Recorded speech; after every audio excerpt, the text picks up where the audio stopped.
To the people of God in the Philippine Church in general, and to the people of God in the Diocese of Borongan in particular, good day. 499 years ago, the Spanish colonizers, led by Ferdinand Magellan, together with the Catholic missionaries, set foot for the first time on the Philippine archipelago, bringing with them not only their ships and goods, but above all, their faith. Such faith has become the source of our unity, hope, and strength as one people for hundreds of years. Thanks to the perseverance, burning passion, and courage of the missionaries, that the Catholic faith was shared, nurtured, and treasured. As our gesture of profound and undying gratitude, we commemorate today such arrival, which at the same time marks the beginning of the year-long official countdown of the quintennial anniversary of Christianity in the Philippines in our diocese. However, inasmuch as we want to celebrate this momentous event publicly and with the collaboration of the national and provincial government, we opted to do it in a simple celebration due to the crisis that the pandemic virus COVID-19 brought. But of course, without disregarding the precautionary measures and hygiene protocols issued by the DOH. This goes without saying na sa kabila ng mga krisis na ating kinakaharap ngayon, hindi po ito magiging hadlang upang ating may pahayag ang ating taos-pusong pasasalamat sa pananampalatayang ating natanggap. And with the media platforms available in our diocese, join us today as we officially launch online the 500 years of our faith, and thereby one of the ways of fulfilling the prayer of our Lord, Ut unum sint, that all may be one. Now, one of the highlights of today's event is the lecture series, which will be given by our priests in the diocese. These lectures will help us understand and appreciate more the historical underpinnings of our faith.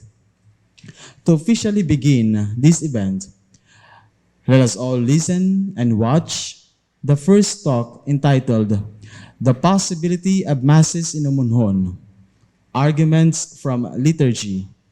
This will be given by Reverend Father Gavan Tenefrancia, the Chancellor of the Diocese of Borongan. I will be talking about the logical and practical possibility of first masses in Homonhon, basing on the arguments from the pre-Tridentine liturgical calendar and practice. The expedition of Ferdinand Magellan, according to the narrative of Antonio Pigafetta, stayed for 9 days in Homonhon, from March 17, 1521 to March 25, 1521. Those days were according to the Julian calendar and within the season of Quadragesima, or Lent, in the pre-Tridentine liturgical calendar. The purpose of my short presentation is to argue for the logical possibility of the celebration of the Catholic Mass within those days. Magellan and his men were in Homonhon, and this can be inferred from the nature of the liturgical celebrations being marked by those particular days and the particular prevailing liturgical customs at that time. In 2017, a professor, historian at the University of Sevilla in Spain, named José Manuel Núñez de la Fuente, published a hitherto unknown document, the Diary of Magellan, the Diario de Magallanes. According to Dr. Danny Herona, one of the first Filipino historians who was able to read this document, When you read it alongside the Chronicle of Pigafetta, you can infer 110% surely that the one speaking is Ferdinand Magellan. For the entry of on this particular date, March 17, 1521, Magellan wrote for today in 1521. Magellan wrote in his diary, "Viendo de aliviar nuestros enfermos que eran muchos, convine hacer fondo en una isla vicina al resguardo de Suluan, en la cual nos hallamos gente que morase. Luego de llegar a esta isla llamada Homonhon, mande aparejar unas yonas en tierra a fin de curar los enfermos. Allí mismo celebramos la Santa Misa por ser el día del Señor. Y ayon matamos una porquizuela que apresamos en las islas de las Velas Latinas." The English translation is, for his entry on March 17, 1521. "Seeing to alleviate our patients, who were many, it was convenient to go deep into an island next to the Suluan shelter, in which we did not find people dwelling there. After arriving at this island called Homonhon, rigging some tarpaulins on land in order to cure the sick. Right there, we celebrate the Holy Mass for being the Lord's Day, and we still kill a piglet that we caught on the islands of the Latin candles." The gap that was in the chronicle or the account of Pigafetta was supplied by the data from the Magellan's diary. I do not want to identify and analyze the particular liturgical rite according to which the possible masses in Homonhon were celebrated by Father Pedro Valderrama, although there are few possibilities, more probably either the Latin or Mozarabic, also called the Visigothic or Spanish rite, or remotely the Gallican rite or the Bragan rite, since they were used in both Spain and Portugal. However, it should be noted that none of the explorers of the 15th or 16th centuries were sent from the Archdiocese of Braga, Portugal, the birthplace of the Bragan rite. Who was Father Pedro Valderrama? According to Father Cantius Kobach's compilation of biographies of those involved in the Magellan's expedition, Father Valderrama was a native of Écija in Andalusia and assigned to the Galleon Trinidad. Regardless of his religious affiliation, which is for some historians debatable, we can say for certain the following. He was a priest following the liturgical cycle according to the Julian calendar, because the Gregorian calendar will be introduced 61 years later in 1582. Next, he was saying his masses according to the church's liturgical rites. Before these rites became standardized in 1570 according to the decree and missal of Pope Pius V. I will just identify 3 days in the 9 days that Magellan and his men were in Homonhon. The first day, March 17, 1521. It was a Sunday within the season of Quadragesima or Lent, called Passion Sunday in those times. Also, Pigafetta remarked about the said date. In this place, there were many circumadjacent islands, on which account we named them the archipelago of St. Lazarus, because we stayed there on the day and feast of St. Lazarus. In the early Roman martyrology of the Catholic Church, St. Lazarus' feast day was never celebrated on March 17, but on December 17. In the new general Roman calendar, his feast is not anymore listed. In the Mozarabic liturgical calendar, there is no data that indicates that the feast is celebrated on March 17 or that his feast day was celebrated. It is only in the Eastern Orthodox Church and the Byzantine Catholic Church that the feast of Saint Lazarus is clearly celebrated, even until now, on a fixed date, March 17.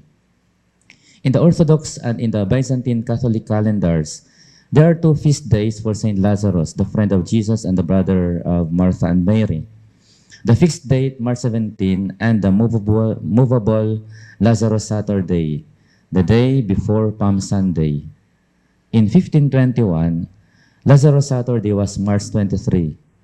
But basing on the chronology of Pigafetta's account and the context of his statement that it was the day they stayed on the island, it has to be on March 17, the day they landed and named the island Watering Place of Good Signs, and the island with the nearby islets as Archipelago of St. Lazarus. The question: does this imply that Magellan and his team were following, in this instance, not the Roman, but an Orthodox or Byzantine liturgical calendar? Day number 2, March 24, 1521. This day was Palm Sunday of Holy Week in the Julian calendar. Day 3, March 25, 1521. This day is the feast of the Annunciation. Pigafetta mentioned this day as a feast of Our Lady and the day when he experienced a personal miracle. In his narrative, he wrote, "The Monday of Passion Week, the 25th of March, and Feast of Our Lady, in the afternoon, and being ready to depart from this place, I went to the side of the ship to fish, and putting my feet on a spar to go down to the storeroom, my feet slipped because it had rained, and I fell into the sea without anyone seeing me. And being near drowning, by luck I found at my left hand the sheet of the large sail, which was in the sea. I caught hold of it and began to cry out till they came to help and pick me up with the boat. I was assisted not by my merits, but by the mercy and grace of the fountain of pity." According to Pigafetta. Before the 1570 Tridentine Reform, the following are the usual customs of priests.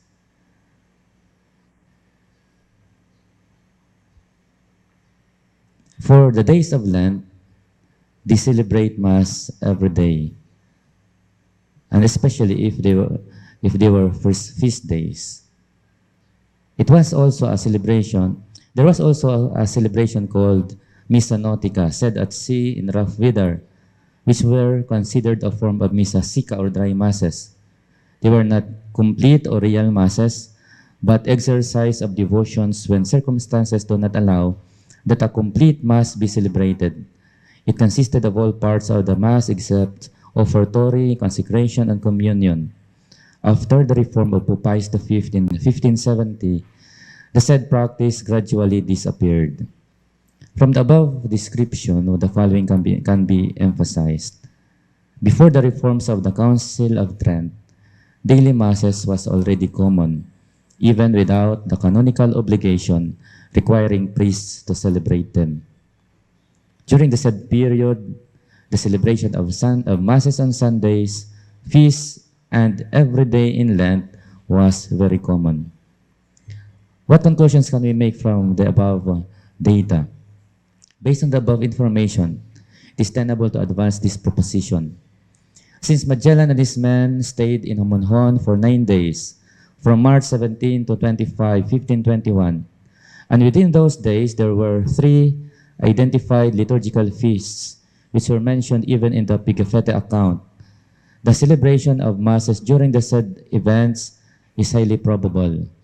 In fact, not celebrating the Mass on the said dates is what is practically unnatural. It is more logical to say that the Holy Mass was celebrated in Homonhon in at least 3 instances: March 17, Passion Sunday and Feast of St. Lazarus; March 24, Palm Sunday; and March 25, Feast of the Annunciation, than to say that the priest companion of Magellan, Father Pedro Valderrama, just did nothing to celebrate the said feasts.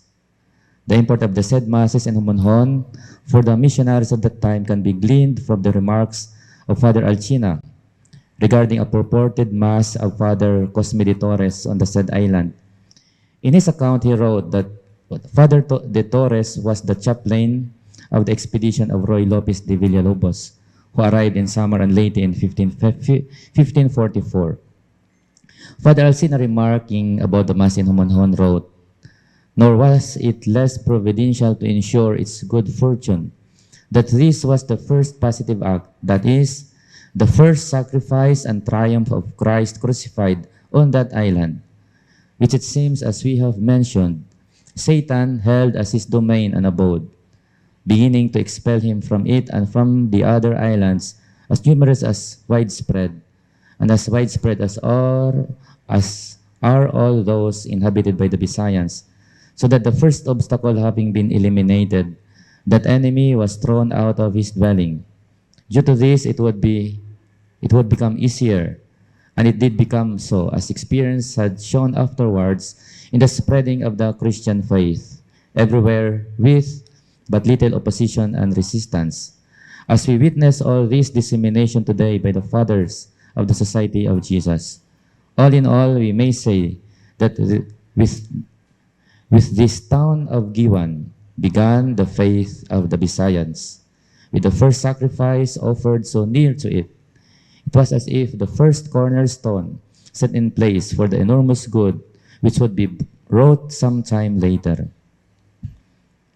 It is to be noted that Homonhon, called Isla Encantada by the Spaniards, was considered in local folklore as the home of the god Makapatag, the greatest and most powerful pagan god. The masses in Homonhon had an exorcism effect on it, and a sign of the start of Christian evangelization in the country. Thus, the masses in Homonhon were not only first masses in the country, they were also the beginning of the proclamation of the Christian faith in the Philippines.